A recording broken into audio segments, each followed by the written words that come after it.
naka-record na. Ayan, intayin lang natin yung iba nyo pang ka-group kung may a-attend pa. And then, yan, you can ask questions kung saan kayo nahihirapan o nalilito. And then, tuturo ko sa inyo kung paano. At sabihin ko rin yung mga important points, no, announcements na nagkaroon ng changes tungkol dun sa defense and tungkol dun sa magiging presentation nyo sa inyong paper. Ayan. So, habang wala pa siguro yung iba, sagutin ko muna yung questions ninyo sa akin, yung mga piniem niya sa akin. So, unahin ko na yung question ni Jenny. Then, if meron kayong notebook dyan, pwede kayong mag-take down ng notes. Kung wala naman, recorded naman. So, pwede nyo naman balikan. Ayan, so, yung question ni Jenny sa akin, through PM ay, yun, hindi, nahihirapan kayo dun sa demand and supply analysis. Tama ba? Yun bang part? Demand and supply analysis.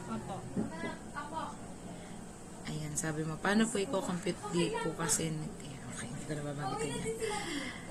Ayan, so, sa content ng demand and supply analysis, anak, ang laman nun ay hindi naman siya talaga computation. Since yung sa inyo ay product, no, pwedeng ang content ng demand analysis and supply analysis ay nakabase dun sa mismong survey ninyo. No, for example, papakita ko yung example dito. Sa nagawang paper ng advisory class ko advisory ko sa FISIB last sem.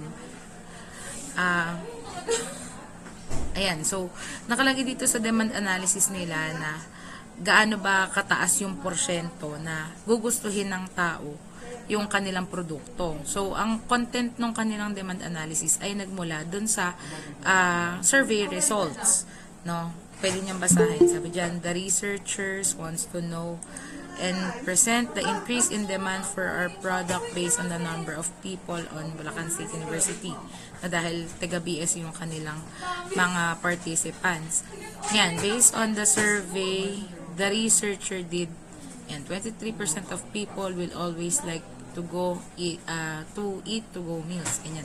So, to summarize somehow the content of this demand analysis, kung ano yung nilagay nila dyan, yun yung mismong naging resulta ng kanilang survey base dun sa willingness ng tao na bilhin yung kanilang product na i-offer sa market.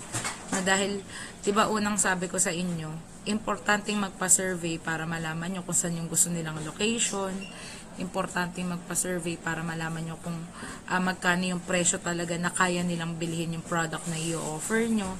So, ang titingnan nyo naman na aspect dito sa demand analysis ay ilan yung willing bumili ng product ninyo. Tapos sabi dyan, no, meaning from 157 survey respondents, iyon yung naging basihan nila. No, base dun sa number of total students, diba nakalagay, like for example, dito sa atin, 3,100. Ang gagamitin lang nilang respondents, ang ginamit lang nilang respondents sa kanilang survey ay maximum of 160 respondents, pero 157 lang yung napasagot nila. So, yung percentage nun, yung kukunin nila, ilan dun yung may gusto ng pagkain, ano yung mga reason bakit gusto nila yung pagkain na yon. Yung sa inyo naman, di ba ang inilagay nyo na target market ninyo doon, na pinarevise ko ay yung retiree, yung mga busy professionals, tsaka yung mga somehow eco-friendly na mga tao, yung mahilig sa halaman. Di ba, ayun yung target market ninyo. No, so, pwede nyong i-emphasize dito sa demand analysis na among all of the responses that you get, like for example, kung 100 yung nagsagot ng survey, out of 100 or 80% of it wanted to have some plants in their houses. No, so, doon pa lang sa idea na yun, na gusto nila ng halaman sa bahay, malalaman na sa demand analysis na, ay, papatok yung kanilang produkto kasi 80% pala ng kanilang respondents ay gusto ng halaman. No, kung iyon yung nakalagay sa survey ninyo. Tapos, i-extract nyo lang, no, iisa-isahin nyo lang yung sa part ng people. No, kung Di ba ang pinagawa ko sa inyo na, yung pinagawa ko sa inyo na survey, it should answer the questions pertaining to people, to price, to the place, and promotion. Yung sinabi ko sa inyo na dapat may mga tanong regarding doon. Target market, yung location, kung saan ipopromote at magkano. No, so, yung part na tinanong nyo, yung demographics ng tao, ng mga participants ninyo or nagsagot ng survey ninyo, as well as their capability to buy, and also yung kung willing ba silang bilhin yung product nyo na ganun yung presyo, pwede nyong i-include dito sa demand analysis. No, ano lang, ang magiging reflection lang ng demand analysis ninyo ay yung number of participants, total number of participants na nagsagot sa survey, tapos yung percentage nun.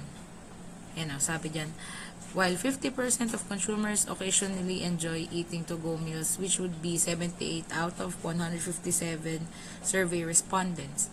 Parang somehow ginawan lang nila ng explanation yung part ng people dun sa kanilang survey. Yun lang yung demand analysis. So, wag kayong malito na paano siya kino-compute, paano siya malalaman, or paano siya na-extract. Ang magiging basehan nyo lang sa demand analysis ay yung part ng mga questions sa survey ninyo na sumasagot sa tanong tungkol sa people. Yan siya. Yan yung demand analysis. And then, sa supply analysis, ito, narrative nyo na to. No? Pero, syempre, basis nyo pa rin yung inyong survey. Sabi, babasahin ko lang uli yung example dun sa FISIB nung dati kong advisee. And according to the results of the survey that we conducted in Meneses, 114 to 118 out of 157 may become a regular customer. No, kaya nila nasabi yun, na 114 to 118 yung magiging possible na regular customer nila. Kasi iyon yung nag-reflect sa survey. Now, this may also means that there are at least 114 demands or orders to be sold each day. No, kasi yun na lumabas sa survey nila na dahil almost 120 na tao yung may gusto ng kanilang pagkain, they assume na magiging regular customer sila. And ibig sabihin nun, ganun din kadami, no, yung number of orders na i-ready nila per day kasi ganun pala kadami yung lumabas na demands. So sa inyo, sa supply analysis ninyo, kung nag-reflect sa survey nyo na out of 100 respondents, 80 yung willing bumili ng inyong product. And then, masasabi nyo na kailangan nyo mag-produce ng ganito kadaming produkto. Like, for example, kung 80 yung possible na bumili, dapat meron kayong stock at least 50 pieces per month. Ganyan. Kasi, nakita sa survey nyo na maraming gustong bumili. So, pwede nyo sabihin na we should be prepared or we should prepare at least 50 pieces of this yung inyong product, because according to the survey, there are 80 people out of 100 who wanted to have their plants in their home, but they wanted it to be parang hindi na makakadagdag sa stress nila. Parang ganun. So, dito sa supply analysis, yung ibang parts dito ay narrative ninyo.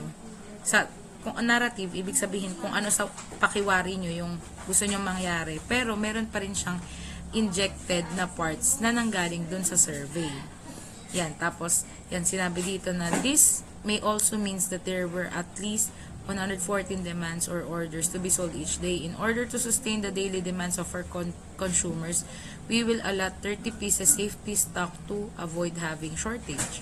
So, parang sinabi dito sa supply analysis na they assume na they should prepare 114 orders, tapos nagkaroon pa sila ng additional stocks na 30 para di sila magkaroon ng kakulangan, di sila ma-short kung sakali mong may mag-demand pang iba. So yun yung content. Tapos they also injected kung ano yung mga considered threats or variables that can affect the supply of their product. So, ibig sabihin, ano yung mga reasons kung bakit magkakaroon ng interruption dun sa isusupply ninyo na produkto. For example, sa case ninyo, Ang pwedeng maging threat dyan ay pag El Nino, no, walang masyadong onti yung supply ng tubig. Syempre yung tao, mag-iisip na sila ng paraan na, or iisipin na lang nila na, dagdag konsumo lang sa tubig yan pag naggumamit tayo ng ganyang klaseng or pag nag-alaga pa tayo ng mga plant sa bahay. O kaya naman, syempre, lagi naman nating kalaban yung inflation. No, kapag tumataas yung presyo ng bilihin, nagmamahal din yung presyo ng materyales, naapektuhan yung supplies natin dahil medyo lalaki yung capital na kakailanganin natin. And yan, yung price fluctuation, shortage, ayan. Tapos sabi dito, to avoid these things from heavily affecting the business operation, we will conduct a daily forecast before purchasing ingredients in the market to minimize the risk of losing profit. Now, so sa inyo, dahil iba yung case ninyo, dahil product kayo sa kanila pagkain, pwede nyong sabihin na para hindi kayo masyadong maapektuhan or hindi masyadong maapektuhan yung business operation nyo, pwede kayong magkaroon ng inventory na pang 3 buwan. Kung ito yung mga, di ba, naglagay kayo doon ng mga number of or list of materials needed. No, tapos i-specify nyo lang sa supply analysis na para maiwasan nyo yung shortage dahil hindi naman napapanis yung inyong product. Pwede nyong sabihin doon na we will be preparing, though i-emphasize nyo na dito na pare, maghahanda kayo ng 80 pieces per month. 80 pieces per month. Dahil yun yung nakalagay sa survey ninyo. Sasabihin nyo na meron kayong 20 pieces pa na emergency para hindi kayo ma-short or additional number of units ng inyong product. Gagawin nyo ng 100 kada buwan yung gusto nyong ibenta. Tapos para maiwasan nyo na magkaroon ng maapektuhan dito sa mga in-emphasize natin na threats or variable, pwede nyong sabihin sa huli na meron kayong mga raw materials na good for 3 months kahit na yung pinaka-actual output ninyo ay pang 1 month lang. Yung 100 piraso ay pang 1 month lang. Pero ang binibili nyong materials ay pang 3 buwan. Para kung magkaroon man ng pagbabago sa presyo, hindi kayo masyadong maapektuhan kasi meron kayong inventory, may stocks kayo na pang 3 months. So parang ganun nyo lang siya pwedeng sabihin. So again, there is no concrete way to actually compute the demand analysis and supply analysis. But you will use your survey as your basis kung ano yung magiging content. So ulitin ko lang, ang pinagkaiba, yung demand analysis, i-emphasize nyo sa demand analysis kung ilan yung percentage ng tao na may gustong bilhin yung produkto nyo. I-word by word nyo lang. And then, sa supply analysis naman, dito nyo i-emphasize kung ilan yung dapat nyong i-prepare or i-supply na produkto ninyo sa market base din dun sa survey nyo kung ilan yung umuo na bibili. Ilan din yung i-ready nyo na additional na outputs. Kagaya na sabi ko kanina, kung 80 lang dapat, gagawin yung 100. Tapos ilalagay nyo rin sa supply analysis kung ano sa tingin nyo yung mga bagay na makakapag-interrupt o magiging hadlang sa pagsusupply nyo ng inyong produkto sa market. And then sa tingin nyo, ano yung pwedeng paraan para hindi na mangyari yung hindi na maka-affect yung threats na yun or yung variables na yun. Through saying na magkakanda kayo ng, ayun, mas dadamihan nyo yung stocks nyo kapag mura yung bili dun sa materials, pwedeng good for 3 months yung inyong supply, ganun. So parang ganun siya. Yun lang naman yung content ng demand analysis and supply analysis. Yan, ma'am, pwede po ba ma-check po ulit yung FISIP po namin para makita nyo po kung yung survey kung may kulang pa po. Sige, pwede na, isend nyo sa akin yung, pa-resend na lang sa akin ng GDocs. Kung sa GDocs kayo nag-edit. Tapos, pahingi din, naka-include na ba dun sa mismong draft ninyo yung results ng survey or hindi pa? Hindi ko na ma-remember nung chinek ko last time. Pero ayun, kung sakali man na nakahiwalay, ayun, pa-insert, pa-include muna yung results ng survey para mas madali kong ma-check. Kahit dun sa part ng appendices. Pwede po ulit yung sa demand na po ako pa. Ayan. So, ayan, ulitin ko lang yung sa demand analysis. yung magiging content nitong demand analysis ay hindi naman actually kinocompute. Wala tayong computation na ginagawa.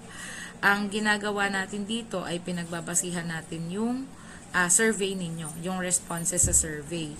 Diba, kung naaalala nyo, sinabi ko na sa paggawa ng survey, dapat meron kayong questions na tungkol sa people, tungkol sa place, tungkol sa promotion, and tungkol sa price. Yung 4 P's, no, na kung tawagin sa marketing. Tapos, yung demand analysis nyo, i-extract nyo lang yung mga tanong na tinanong nyo tungkol sa people. Yan, sabi dyan, sa tingin nyo, kung 150 respondents yung pinasagot ninyo, out of 150, ilan kaya yung bibili talaga? Kasi makikita nyo naman sa survey nyo yun. Kung nakalagay doon na 110 yung willing bumili kasi mahilig silang magkaroon ng mga plantito at plantita sila at gusto nila ng aesthetic sa bahay, then you can put it on your demand analysis na out of 150, 120 yung gustong bumili ng product namin. Ano yung percentage ng 120 na yun? So, ibig sabihin, okay, out of 150, 120 participants wanted to buy our product. It means 80% of the total percentage of our target market wanted to have some kung ano yung product ninyo. Tapos kung ano pa yung mga nasagot nila.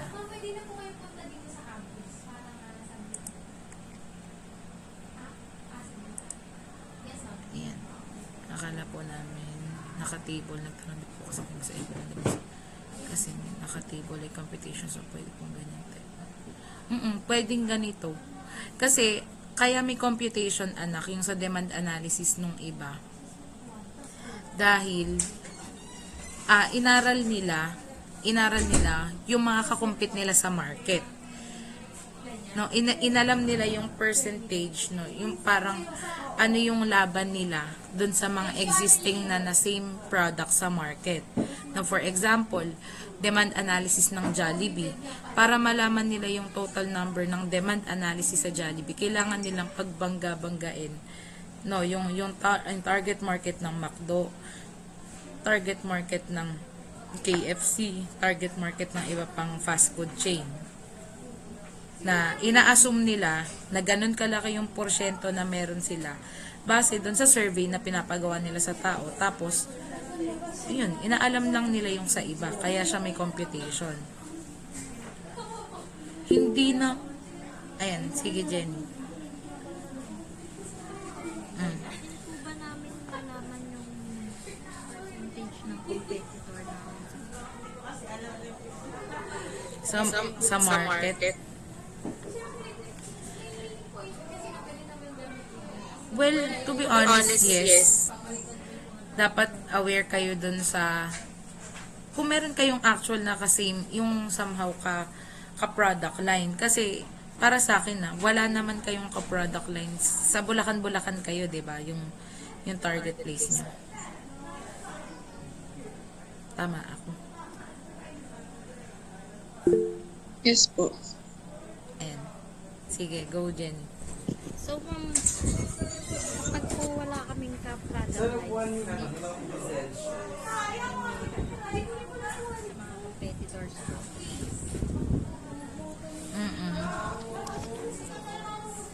Kasi pa pwede nating i-emphasize dun sa demand analysis na yes, we are not saying na kayo lang yung nag-e-exist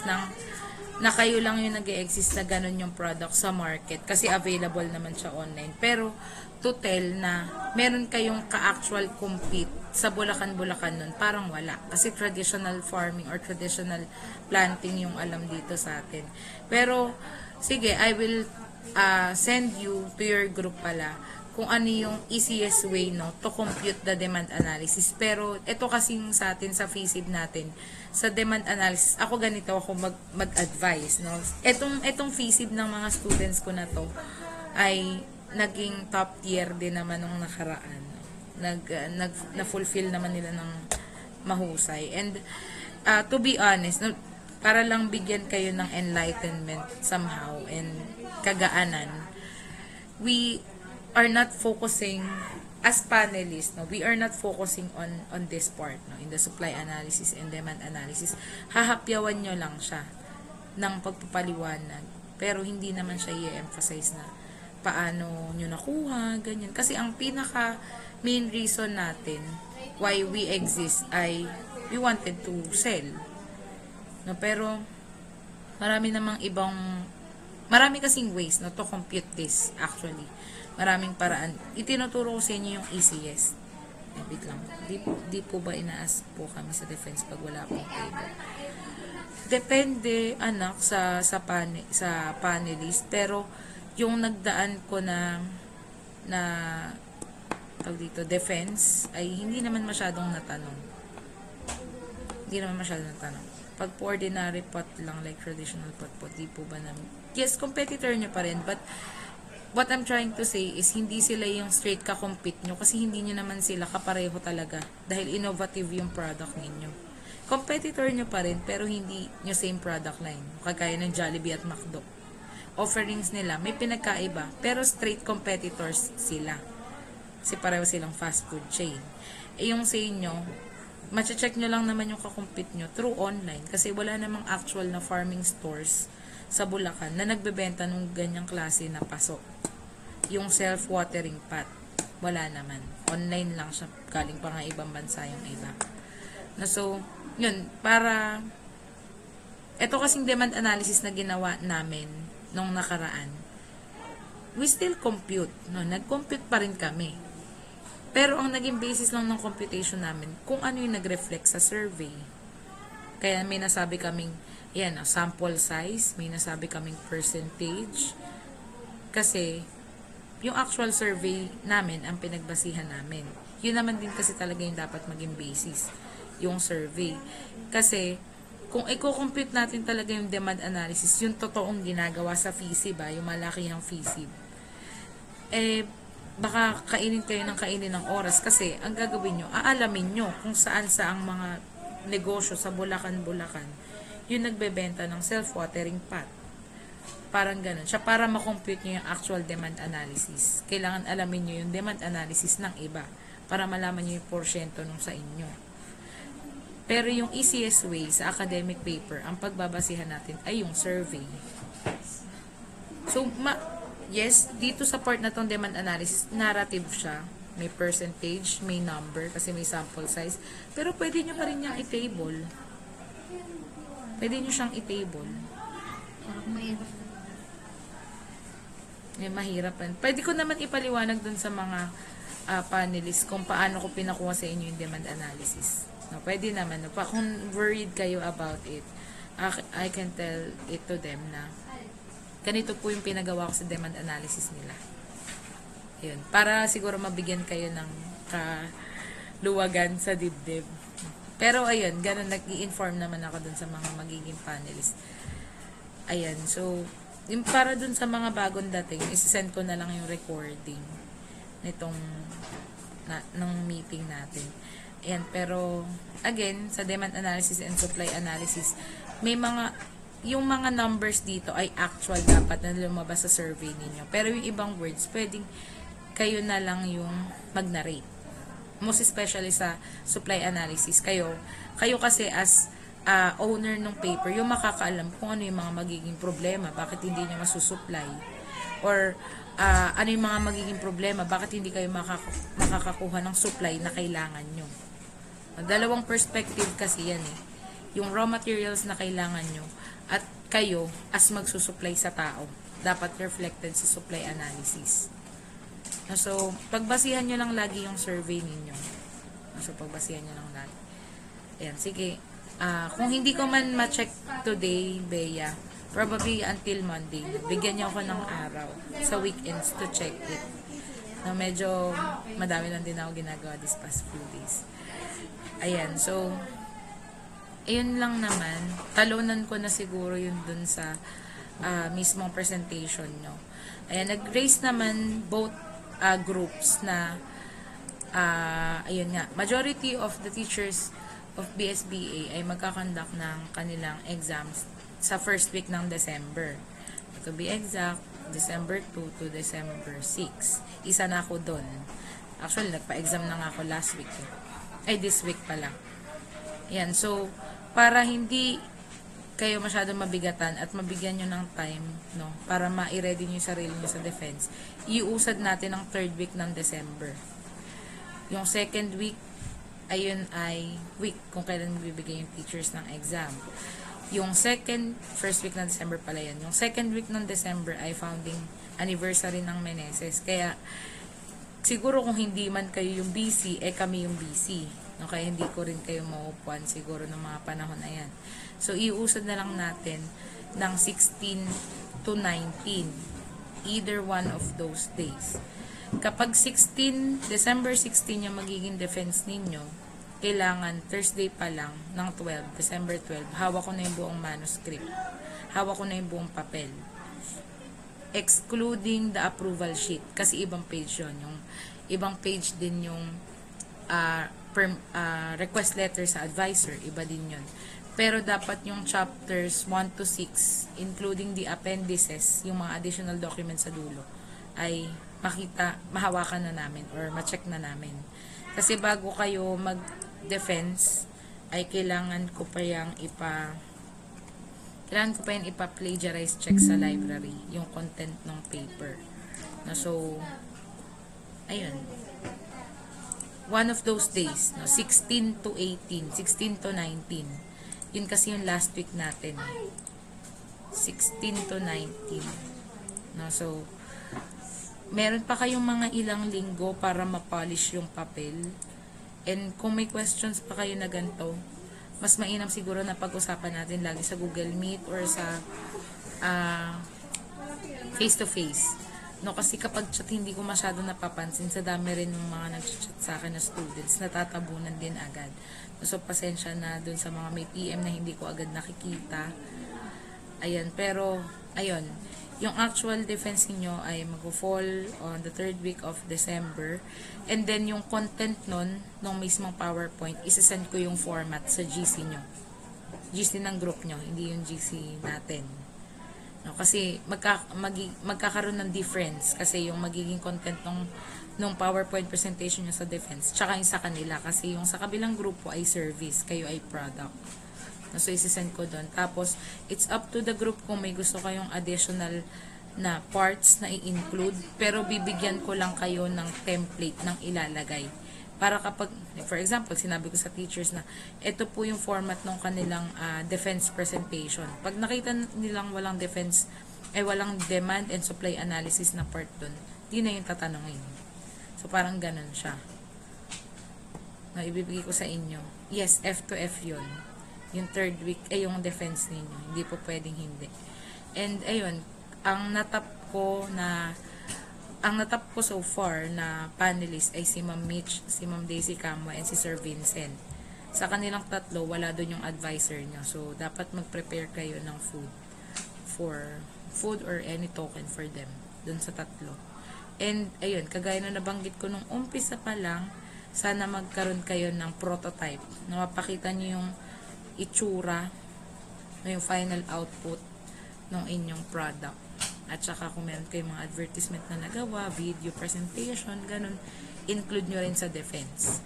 And payo ko lang as your instructor and bilang naging panelist na rin ako sa mga previous na defense, kung hindi kayo confident dun sa part ng pag-explain, wag nyo nang i-elaborate. Lagi nyong ipa-feel na confident kayo dun sa paper nyo, sa content ng papel nyo. Kasi pag mukha kayong parang kung napapa-feel nyo sa mga panelists na hindi kayo aware dun sa content, yun yung nagkukos ng pagbaba ng grades.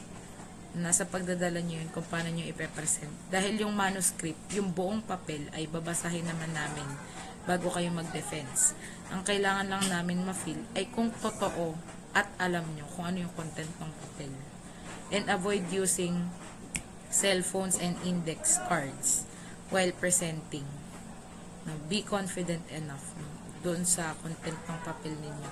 And sa PowerPoint presentation naman, hindi naman kailangan statement or essay yung nandun. Kahit bullet lang, okay na yun sa mga panelists. No? So, iyon ay payo ko lang sa inyo bilang naghahanda naman na kayo sa defense. Ayan, okay ba sa inyo yung schedule na 16 to 19? Either one of those days? Or masyado na siyang late sa inyo?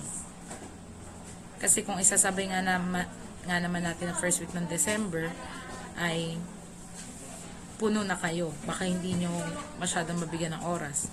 Kung second week naman ng December, ay masyado maraming ganap. So, baka yung isip nyo gusto mo nang mag-leisure. At least sa third week, yun na lang iisipin ninyo bago mag-end tong SEM. No, so, after defense, kung may mga revisions, kailangan next year, pag nag-meet ulit tayo, naka-hardbound na yung papel. Meron pa rin tayong communication sa isa't isa sa Christmas break. No, kasi dun yung magagawa yung revisions nyo sa somehow almost 3 weeks na pahinga na meron kayo. So, ganun siya. Ayan. May questions pa ba kayo? Meron pa bang may tanong?